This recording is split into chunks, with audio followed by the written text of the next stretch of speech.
Halo teman-teman pecinta aglonema, jumpa lagi bersama Riman Vlog dan ABC Garden. Nah, daun menguning itu ada yang wajar, tetapi ada juga yang warning. Sejatinya, daun menguning itu ada suatu hal yang ingin disampaikan aglonema pada kita.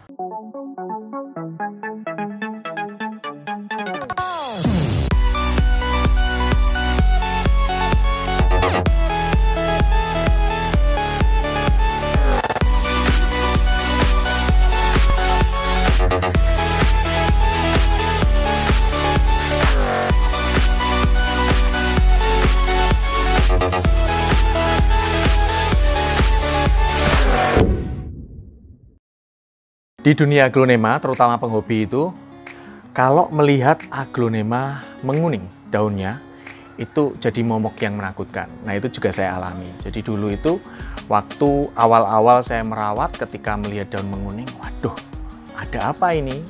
Nah, ternyata dari berbagai pengalaman yang saya lalui, kejadian yang saya lewati terkait daun menguning, ternyata tidak melulu kalau daun menguning itu menakutkan. Daun menguning ada yang wajar dan ada yang memang itu sebuah peringatan kalau aglonema itu sedang tidak baik-baik saja.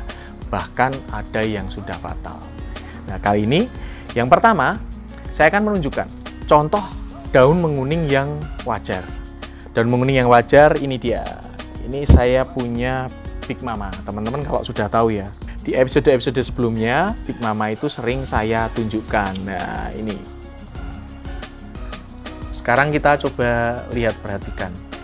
Di sini kondisi Big Mamanya secara keseluruhan sehat ya, apalagi muncul daun baru dan daunnya tidak termasuk mengecil ekstrim ya, masih standar lah. Kalau mengecil kan kecil, lebih kecil banget dari sebelumnya. Lalu di sini ada daun yang menguning dan posisinya paling bawah. Nah, ini dia. Dia posisi paling bawah. Nah, ini menurut saya adalah daun menguning yang wajar. Biasanya dia akan terdesak sama akar atau terdesak sama tunas ya, biasanya. Nah, ini kalau saya lihat ini memang cukup mudah untuk ditanggalkan saja. Karena ini memang daun menguning yang wajar. Nah, ini dia. Nih, dia mudah sekali ditanggalkan. Nah, sebenarnya ini memang daun ini dinilai sama tanaman ini sudah purna tugas. Dia sudah selesai tugasnya sehingga dia dikuningkan, kemudian ditanggalkan. Tentu saja supaya tanaman ini bisa fokus untuk menumbuhkan bagian-bagian tanaman lainnya di aglonema ini. Jadi kalau memang saatnya tanaman itu sudah tua, daun yang bawah itu menguning, jangan takut. Itu hal yang wajar, biasa-biasa saja. Nah, nantinya jadi warning ketika kok menguningnya secara terus berulang-ulang ya, itu nanti ya saya akan jelaskan lagi. Nah, ketika hal ini wajar, kita cek juga biasanya ada yang dia itu terdesak akar. Salah satu penonton saya yang bertanya, Mas, itu kalau terdesak akar apa mesti harus ditanggalkan atau menguning biar tanggal sendiri? Yaitu kalau terdesak akar nantinya juga akan tanggal. Saya pernah mengupasnya di episode 19. Ada Angelina punya saya yang ternyata setelah saya bongkar baik-baik saja ya. Daun menguningnya karena terdesak akar. Itu tadi yang pertama, menguning karena wajar, yakni karena memang daunnya sudah tua, memang sudah dipurna tugaskan oleh aglonemanya, dan yang terdesak akar atau terdesak tunas. Nah, sekarang kita ke daun menguning tetapi menjadi warning atau peringatan. Nah, ini biasanya teman-teman kalau mengalami daun aglonemanya itu menguning, dan menguningnya itu kok kita lihat, kita perhatikan tuh tidak seperti biasanya, ya kan? Artinya kalau semisal itu diawali dengan layu dulu, tanamannya layu, lalu hari berikutnya kok menguning, kemudian setelah kita tanggalkan misalnya tidak berapa lama menguning lagi. Nah, itu tanda awas kalau aglonema tersebut dehidrasi atau kekurangan cairan alias penyiramannya kurang. Nah, itu teman-teman akan mengalami kalau misalnya kayak gitu, menguning ayo udah ditanggalkan, lama-lama kutilang, kurus tinggi langsing, karena dia akan menanggalkan. Nah, itu mekanisme alami dari tanaman, karena air yang dibutuhkan oleh tanaman itu berkurang, otomatis untuk mengurangi penguapan, dan tanaman tersebut bisa survive atau bertahan hidup, yakni dengan menanggalkan daunnya. Menanggalkan daunnya Yaitu dengan menguning. Setelah menguning dia akan tanggal dengan sendirinya supaya penguapan airnya berkurang dan kelembaban tanaman tersebut terjaga. Jadi teman-teman kalau yang ciri kedua ini ya, yang diawali dengan layu lalu menguning, coba dilihat media tanamnya pasti terlalu kering. Nah kalau terjadi seperti itu harus direvisi lagi ritme penyiramannya. Beberapa bulan lalu saya masih ritmenya itu 3-4 hari. Itu karena musim penghujan, jadi kelembabannya masih terjaga ya, kelembaban udaranya. Dan saya menggunakan media tanam 7 bahan. Nah kali ini saya menggunakan media 7 bahan itu kan sudah sering panas. Bahkan mungkin hujan itu kadang cuma sebentar saja ya di Kartasura ya. Mungkin teman-teman mungkin beda ya, bisa hujan beberapa kali. Nah saya merasakan di sini panas banget, makanya ritme penyiramannya itu sekarang 2 hari sekali. Dan seperti biasa saya setiap menyiram seperti tayangan sebelumnya ya di sini ya. Nah itu saya siram dengan ngocor dulu, baru aplikasi sesuai jadwal. Misalnya basida ya, bakterisida, fungisida, virusida atau insektisida, atau jadwal pemupukan. Nah itu baru diaplikasikan. Baik, tadi sudah 2, sekarang ketiga. Tanda awas yang ketiga itu ketika daun menguning dan ada tambahan daunnya itu menguning, lonyot, lalu rata-rata kadang-kadang serentak ya, lebih dari 1, pokoknya lebih dari 1. Lalu daun-daun barunya itu cenderung mengecil. Nah itu kemungkinan terjadi kerusakan pada akar, atau biasanya busuk akar, busuk batang. Nah saya pernah mengupasnya di episode yang ini. Kebetulan ada Dut Anjamani dari penonton saya ya, yang dibawa ke sini, lalu minta tolong untuk disembuhkan gitu. Nah akhirnya saya bongkar, saya treatment. Saya udah lihat dari sini sudah yang terlihat pertama. Nah ini kesalahan pada potnya. Potnya yang digunakan kebetulan keramik. Sebenarnya keramik itu nggak masalah, asalkan lubangnya cukup ya. Lubangnya cuma sudah sedikit.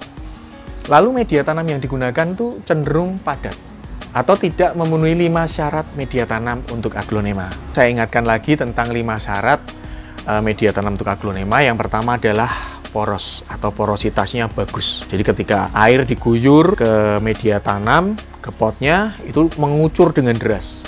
Lalu aerasi atau lubang-lubang udara di media tanamnya itu banyak sehingga memudahkan akar untuk melingkupi semua media tanam. Apalagi akar aglonema itu akar lunak. Lalu yang ketiga, full nutrisi. Nah ini disebut juga pupuk dasar atau nutrisi dasar yang dibutuhkan oleh tanaman. Lalu yang keempat, minim patogen. Jelas kalau patogennya banyak atau organisme pengganggu tanamannya banyak, itu artinya tanaman akan berusaha survive ya, bertahan hidup dari serangan itu. Boro-boro bisa tumbuh karena dia bertahan hidup aja sulit. Dan yang kelima, pH mendekati netral. Untuk mengukur pH, teman-teman bisa menggunakan alat pengukur pH-nya ya. Media tanam 7 bahan yang kami buat itu, teman-teman bisa bikin di episode 78, 173, dan 258 tutorialnya di situ. Nah itu sudah saya ukur, pH-nya sudah netral, jadi aman. Dan sudah melingkupi 5 syarat media tanam untuk aglonema. Nah, di kasus yang penonton saya ini, itu benar-benar media tanamnya sudah padat dan cenderung banyak kutunya, lembabnya tinggi, atau bisa dibilang becek lah. Jadi, ketika kelembabannya terlalu tinggi, itu menyebabkan kutu, serangga, binatang, dan lain-lain itu nyaman di situ ya. Ada air, sumber air. Lalu bakteri, apalagi jamur ya, itu berkembang biak di situ. Jadi nggak dipungkirin langsung batangnya itu busuk, akarnya juga busuk dan tinggal sedikit. Itu. Jadi media tanam itu sangatlah penting dan saya selalu bilang media tanam memiliki 60% yang mempengaruhi kesehatan aglonema. Nah, berikutnya adalah yang keempat, itu menguning dan warning tingkat tinggi. Alias menguningnya ini indikasi spot merah. Spot merah ini penyakit yang sampai sekarang belum ada obatnya. Ini menurut saya, nggak tahu kalau teman-teman sudah ada yang menemukan. Spot merah hanya bisa diantisipasi, diminimalisir, dan ditreatment untuk menghilangkan bagian spotnya. Akhirnya tanaman itu bisa survive atau bertahan hidup. Tetapi kalau menyembuhkan nggak bisa. Misalnya kena spot nih, lalu ditetesin obat, itu nggak diapa-apain, sembuh nggak sembuh. Yang ada malah mati. Itu kondisi saat ini ya. Tapi mungkin kalau teman-teman sudah ada yang menemukan, nanti kasih tahu saya. Saat ini yang saya ketahui seperti itu. Nah, spot merah ini ditandai dengan daun menguning yang biasanya dia itu menguning disertai dengan lonyot, bisa juga menguning aja tetapi tempatnya acak. Ada yang di atas, ada yang di bawah, ada yang di tengah. Nah, ini bahaya. Ya kan? Atau serentak. Tahu-tahu 3 daun menguning semua. Nah, itu bisa juga indikasi spot merah. Lalu bisa juga tanpa menguning. Spot merah itu macam-macam kok. Kadang tanamannya kelihatannya bagus gitu kan. Tahu-tahu lonyotnya di pucuk. Nah, mungkin pucuk-pucuk ya. Tapi ketika disembuhkan, di treatment, ada lagi, lonyot lagi. Nah, itu juga bisa spot merah. Tetapi kalau ngomong soal daun menguning yang serentak dan daun menguning yang acak, itu sudah nggak perlu mikir-mikir lagi, langsung bongkar dan di treatment supaya aglonema tersebut bisa diselamatkan. Biasanya kalau daun menguning ini kan seperti tadi yang saya sampaikan sebelumnya, bahwa tanaman ini memiliki semacam metode alami dari mereka ya untuk mengurangi penguapan, yaitu dengan menanggalkan daun atau menguningkan daunnya. Nah, ketika kena serangan spot merah, itu biasanya akarnya itu dia sudah busuk, batangnya juga busuk, lalu spotnya sudah nyebar, sehingga mau nggak mau untuk mengurangi penguapan, dia menguningkan daunnya, kan gitu. Ada juga memang karena daun tersebut sudah terkena serangan dan biasanya lonyotnya bisa berbau, kadang nggak berbau. Berbaunya ketika itu tanda serangannya serangan bakteri. Serangan bakteri bisa memicu spot merah. Serangan jamur juga bisa memicu spot merah, tetapi kadang tidak disertai dengan serangan bakteri atau jamur ya, dengan lonyot itu. Tahu-tahu saya pernah punya kasus itu, tahu-tahu aglonema yang sangat sehat, nggak ada tanda-tanda menguning, ya kan? Tapi tahu-tahu lonyot. Nah, setelah lonyot biasanya saya ngobatin ya, saya tanggalkan aja, lonyotnya kok ada di tengah nih, ya udah nggak apa-apa. Bukan di atas ya, di tengah. Saya ambil pakai tisu, saya semprot bakterisida, fungisida seperti biasa. Biasanya sembuh. Kalau nggak sembuh, akhirnya lagi di tempat yang lain, ya udah tak bongkar. Tak bongkar tuh akarnya bener-bener putih, batangnya kokoh, putih, bersih, tidak mengindikasikan sakit. Tapi saya curiga, kok bisa seperti ini? Jangan-jangan spot nih, ya kan? Saya cek batangnya. Nah, biasanya itu di batang itu kan ada bintik-bintik warna merah. Bintik-bintik merah di tangkai, di batang, bahkan di daun itu mengindikasikan kalau serangan spot merah. Ini juga enggak. Setelah saya korek di bagian bawah, loh kok spot? Naik lagi, nggak kelihatan nih. Tak potong lagi, kena spot. Setelah coba saya korek, saya bongkar, ternyata itu sudah sampai atas. Akhirnya tanaman itu yang memang ID-nya cukup mahal, yang nggak terselamatkan. Ini saya belinya itu sudah indukan, dan itu baru 1 bulan saya rawat, dan itu nggak ada tanda-tanda. Biasanya kan kalau saya adaptasi dulu ya, belum saya bongkar, belum saya treatment gitu, saya adaptasi dulu, karena saya tahu itu yang rawat sudah petani hebat lah, ya kan. Saya diamkan dulu selama 1 bulan, baru 1 bulan, belum diganti media tanamnya, belum di treatment, di apa-apain, ternyata langsung kena spot dan mati dan nggak bisa diselamatkan.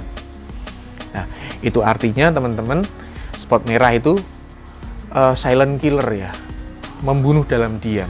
Ya untung kalau ada tanda-tanda spot-spot atau bintik-bintik warna merah. Tanda-tanda daun menguning juga bagus ya kan, ada daun menguning yang acak dan serentak. Kalau enggak, ya itu tadi, contoh seperti itu.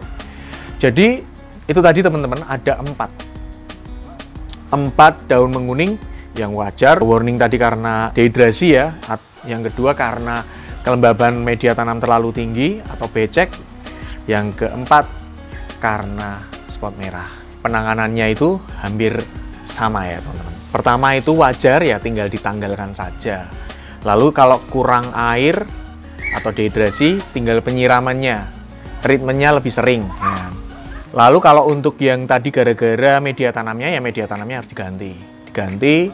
Dan ketika terjadi busuk akar ataupun busuk batang, itu harus dibongkar, ditreatment, dibersihkan. Sama seperti spot merah. Jadi spot merah dan kondisi tadi itu sama-sama dibersihkan, dikorek. Biang-biang busuknya itu dihilangkan. Biang-biang spot merahnya dihilangkan. Setelah hilang tuntas, nah teman-teman kalau punya neem oil, cuci dengan neem oil. Neem oil ini bagus banget. Neem oil ini insektisida organik.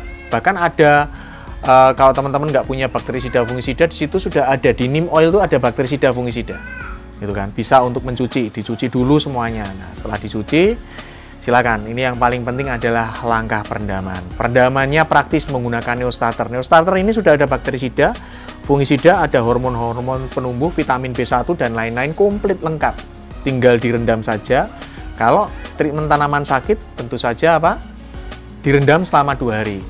Dilihat, dipantau hari berikutnya bagaimana. Kalau ada yang masih batang yang busuk atau ada tangkai atau daun yang menguning, ditanggalkan, dibersihkan lagi. Masih sehari lagi, diganti airnya neostarter lagi, direndam lagi. Hari berikutnya sudah seger, nah itu saatnya untuk ke tahapan berikutnya, yaitu penanaman. Nah, kalau teman-teman nggak punya neostarter, bisa menggunakan vitamin B1 Lakona plus bakterisida fungisida RC37. Nggak punya Lakona, nggak punya bakterisida fungisida mas, yang RC37, silakan.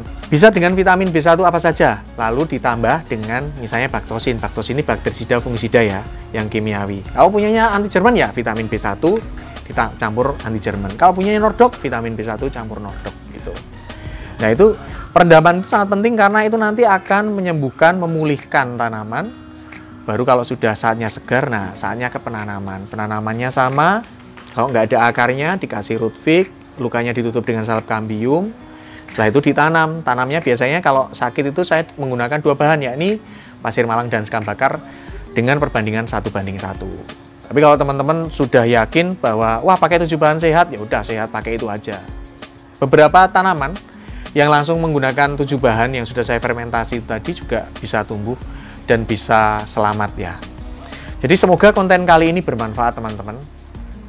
Terus semangat. Kalau misalnya dalam merawat itu ada halangan, dalam merawat itu tanaman kita mati, jangan patah semangat karena justru itu ilmunya di situ. Pengalaman itu ilmu yang mahal harganya. Terima kasih banyak, semoga bermanfaat. Sampai jumpa di konten-konten saya berikutnya.